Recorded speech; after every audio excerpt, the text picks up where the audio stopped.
दोस्तों, क्या हुआ जब एक लड़की ने अपने ही बाप को नामर्द बोल दिया, जिससे बाप गुस्से में आकर बाजार से गोली ले आता है और उसे खाकर उसने जो किया उसे जानकर आपके होश उड़ जाएंगे। सोनम नाम की एक लड़की, जिसकी उम्र लगभग 16 साल के करीब थी।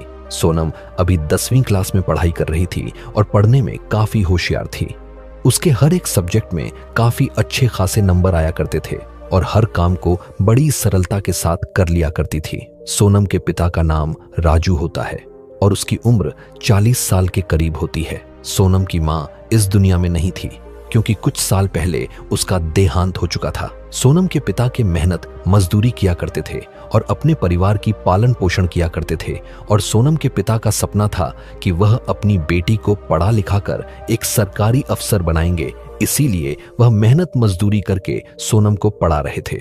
दोस्तों, सोनम का जो स्कूल होता है वह उसके घर से 2 किलोमीटर की दूरी पर पड़ता है। सोनम जब स्कूल जाया करती थी या स्कूल से आया करती थी तो सोनम के पीछे 4 लड़के पड़े हुए थे, जो गांव के जिम्मेदार के लड़के होते हैं। वह सोनम को अक्सर छेड़ा करते थे और उसके साथ बदतमीजी भी किया करते थे। सोनम ने इसके बारे में अपने पिता से कई बार कहा था कि गांव के 4 लड़के मुझे छेड़ते हैं, मेरे साथ अक्सर बदतमीजी करते हैं, आप इनके खिलाफ पुलिस कंप्लेंट कर दो। लेकिन उसके पिता उसकी बात सुनते तो थे, लेकिन कोई एक्शन नहीं लेते थे और चुपचाप ही रहा करते थे। अब इस तरीके से 2 महीने का समय गुजर जाता है। अब यह लड़के सोनम को काफी ज्यादा परेशान करने लगे थे, उसके साथ काफी बदतमीजी भी करने लगे थे। अब सोनम उन लड़कों की बदतमीजी बर्दाश्त नहीं कर पाती है और अपने घर पर आती है और अपने पिता से बात करने लगती है और अपने पिता से कहती है कि मैंने आपको कई बार कहा है कि यह 4 लड़के मेरे साथ बदतमीजी करते हैं और मुझसे छेड़छाड़ करते हैं। मैंने आपसे यह भी कहा था कि इन लोगों के ऊपर आप पुलिस कंप्लेंट कर दो, लेकिन आप तो मेरी एक ना सुनते हैं और चुपचाप ही रहते हैं। मुझे तो लगता है कि आप मर्द ही नहीं हैं। अगर आप मर्द होते तो आज मेरे साथ इतना बड़ा अत्याचार होता हुआ ना देखते। अब उसके पिता राजू जब अपनी बेटी की यह बातें सुनते हैं तो दंग रह जाते हैं, उनके होश उड़ जाते हैं और अपनी बेटी से कहते हैं कि ठीक है बेटा, तुमने सही कहा है कि मैं नामर्द हूं। आज तुमने मेरा जो सर है वह शर्म से नीचे झुका दिया है। तुमने आज मेरी बेइज्जती की है। अब मैं तुमको दिखाऊंगा कि मैं मर्द हूं या फिर नामर्द हूं। उसके बाद राजू मार्केट चला जाता है और मार्केट से एक टेबलेट लेकर आ जाता है और अपनी बेटी के सामने उस टेबलेट को खा लेता है। फिर इन दोनों के बीच कुछ ऐसा हो जाता है जिसकी किसी ने कल्पना भी नहीं की थी। जी हां दोस्तों, आज की इस घटना को सुनने के बाद शायद आप लोगों को भी बड़ी हैरानी होगी। इसीलिए इस वीडियो में आप अंत तक बने रहिएगा, क्योंकि इस घटना से आपको एक बहुत बड़ी सीख मिलने वाली है। बाकी दोस्तों, हमारी आप लोगों से एक छोटी सी रिक्वेस्ट है, वीडियो को लाइक करके चैनल को सब्सक्राइब जरूर करें। दरअसल दोस्तों, यह सच्ची घटना बिहार के समस्तीपुर जिला की है। इसी जिला के अंतर्गत एक छोटा सा परिवार रहा करता था। परिवार में सोनम नाम की एक लड़की होती है, जिसकी उम्र 14 साल की करीब थी। सोनम अभी 8वीं क्लास में पढ़ाई लिखाई कर रही थी और पढ़ने लिखने में काफी होशियार थी। सोनम के पिता का नाम राजू होता है। इनकी उम्र 40 साल के करीब होती है। दोस्तों, सोनम के पिता मेहनत मजदूरी करते थे और इसी से परिवार का पालन पोषण किया करते थे। उनका सपना था कि वह अपनी बेटी को पढ़ा लिखा कर एक सरकारी अफसर बनाएंगे, क्योंकि इनके कोई लड़का नहीं था। इनको सिर्फ एकलौती बेटी सोनम ही होती है। इसीलिए उनका सपना होता है कि यह अच्छे से पढ़ लिख जाएगी तो एक सरकारी अफसर बन जाएगी, हमारा नाम भी रोशन करेगी और गांव का नाम भी रोशन कर देगी। दोस्तों, सोनम पढ़ने लिखने में काफी होशियार थी और हर एक काम को बड़े आसानी और सरलता के साथ कर लिया करती थी। सोनम के घर से स्कूल 2 किलोमीटर की दूरी पर होता है। अब इस तरीके से धीरे धीरे समय गुजारने लगता है। लेकिन अचानक एक दिन सोनम की मां की तबीयत खराब हो जाती है। फिर उनको अस्पताल में भर्ती करवाया जाता है। वहां अस्पताल में उनका इलाज चल रहा था, लेकिन इलाज के दौरान उसकी मां का देहांत हो जाता है। अब उनके ऊपर दुखों का पहाड़ टूट जाता है। अब राजू अपनी पत्नी को लेकर घर पर आ जाता है और फिर उसकी अंतिम संस्कार कर दिया जाता है। दोस्तों, सोनम जबकि 14 साल की थी, वह अब भी छोटी थी, इसीलिए उसके दिमाग पर अपनी मां का गहरा असर हुआ था।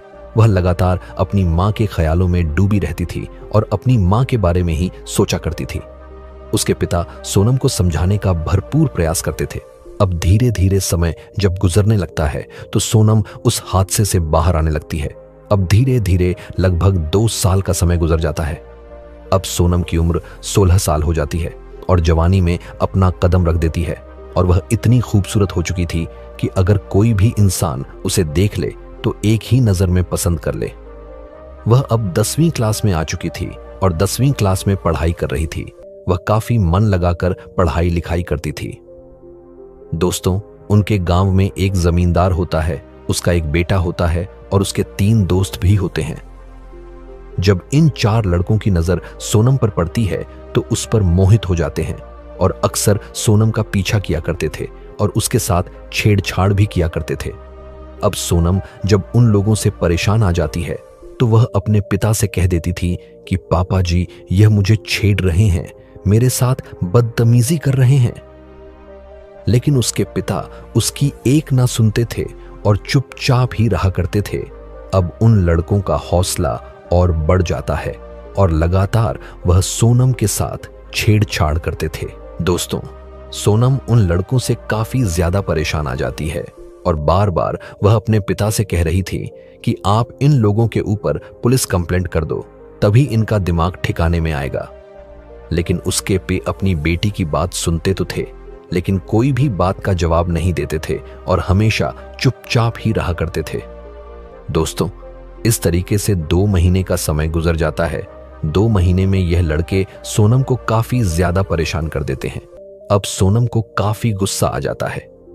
वह अपने घर पर आती है और अपने पिता से लड़ने झगड़ने लगती है और उनको तरह तरह की बातें कहने लगती हैं। वह कहती है कि यह लड़के मुझे छेड़ते हैं, मेरे साथ बदतमीजी करते हैं और आप चुपचाप बैठे हुए हैं। आप कोई भी एक्शन इनके ऊपर नहीं लेते हैं। मैंने आपको कई बार कहा है कि आप इन लड़कों के ऊपर पुलिस कंप्लेंट कर दो, लेकिन आप मेरी एक ना मानते हैं। मुझे तो लगता है कि आप नामर्द हो। अगर आप अपनी बेटी की बात नहीं मान सकते, उसकी रक्षा नहीं कर सकते हो, तो आपको चुल्लू भर पानी में डूबकर मर जाना ही चाहिए। अब राजू अपनी बेटी की जब यह बात सुनता है तो दंग रह जाता है। उसके होश उड़ जाते हैं और अपनी बेटी से कहता है कि बेटी, तुमने ठीक ही कहा है कि मैं नामर्द हूं। आज तुमने मेरा सर शर्म से नीचे झुका दिया है। मेरा सपना था कि मैं तुम्हें पढ़ा लिखा कर एक अच्छा अफसर बनाएंगे। मैं नहीं चाहता था कि किसी पुलिस केस में हम लोग फंसे। अगर पुलिस केस में फंसे तो उल्टा हमारे ऊपर ही यह लोग केस डाल देंगे और तुम्हारी जिंदगी बर्बाद हो जाएगी। इसीलिए मैं इन लोगों के ऊपर पुलिस कंप्लेंट नहीं कर रहा था। लेकिन आज तुमने मेरा सर शर्म से नीचे झुका दिया है, मेरी बेइज्जती कर दी है। आज तुमने कहा है कि मैं मर्द नहीं हूं। तुमने ठीक ही कहा है कि मुझे चुल्लू भर पानी में डूबकर मर जाना ही बेहतर है। अब इतनी बात कहकर उसके पिता मार्केट चला जाता है और मार्केट से एक गोली लेकर आ जाता है और उस गोली को वह खा लेता है। उसके बाद उसकी हालत खराब होने लगती है। सोनम जब अपने पिता की तबीयत खराब होते हुए देखती है तो घबरा जाती है और आसपास के लोगों को वहां पर बुला लेती है। जब आस पड़ोस के लोग वहां पर आते हैं तो तुरंत ही इसको नजदीकी एक अस्पताल में भर्ती करवाया जाता है। वहां पर इसका इलाज किया जाता है। अब डॉक्टर साहब सोनम को बताते हैं कि इन्होंने तो कुछ ऐसी दवाई खाई है जो इन्हें नहीं खानी चाहिए थी। इलाज के दौरान राजू का देहांत हो जाता है। अब सोनम को जब यह खबर पता लगती है कि उसके पिता का देहांत हो गया है तो उसे बड़ा दुख होता है। वह रोने लगती है, चीखने चिल्लाने लगती है और यह कहती है कि अब मेरा कौन है? मेरा तो इस दुनिया में कोई है ही नहीं। अब मैं किसके सहारे अपनी जिंदगी गुजारूंगी? अब आस पड़ोस के लोग पुलिस को फोन कर देते हैं। पुलिस आधे घंटे के अंदर वहां पर पहुंच जाती है और फिर बॉडी को अपने कब्जे में ले लेती है। फिर पोस्टमार्टम के लिए भेज दिया जाता है। जब पोस्टमार्टम की रिपोर्ट निकल कर आती है तो उसमें यह साबित होता है कि इन्होंने कोई ऐसा पदार्थ खाया है जिसकी वजह से इनकी मौत हुई है। अब पुलिस जो है सोनम से पूछताछ करने लगती है कि आखिर पूरा मामला क्या है। अब सोनम पुलिस को पूरी कहानी बता देती है और कहती है कि जब मैं स्कूल जाया करती थी तो इस गांव के जमींदार का लड़का है और उसके 3 दोस्त हैं। वह अक्सर मुझे छेड़ा करते थे, मेरे साथ बदतमीजी किया करते थे। मैं उनके जुल्मों से काफी परेशान आ चुकी थी। मैंने अपने पिता से कई बार कहा था कि उनके ऊपर पुलिस कंप्लेंट कर दे, लेकिन उन्होंने नहीं किया।